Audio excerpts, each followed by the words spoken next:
यसपालिको गहुँ पानी लाउन नपाएर मल लाउन नपाएर बिजोग भयो बिजोग माटो मिलाएर हालेको यसपालि पहिलोचोटि बालुवाघारीमा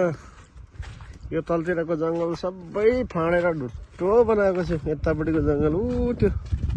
गाई बस्ती घर यसमा चाहिँ अब के अरे मकै छर्नु पर्ने छर्नु भ्याइएको छैन बिजोग छ यसपालि धान चाहिँ मजाले हुन्छ होला यो घाँस पो लागेको छ मजाले छर्दैछन् मोराहरू नामलेको दबाई दिने बेला भएको छ कि जस्तो लाग्दैछ लुते लुते देखिन्छ घाँस चाहिँ चरेको चरेको छ बिहानदेखि बेलुकासम्म यी मोराहरू हेर्दा लुते पाडा देखिन्छ भुँडी चाहिँ फुटबड जस्तो छ नाम्लेले भेटायो कि भन्ने शङ्का लागिरहेछ यस्तै छ यहाँको तलतिरको जङ्गल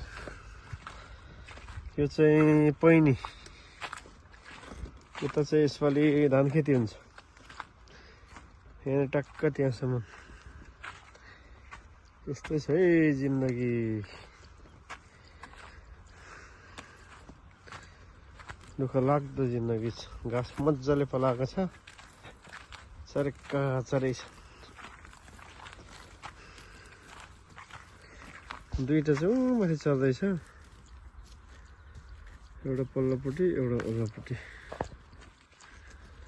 यस्तै बस्छ जिन्दगी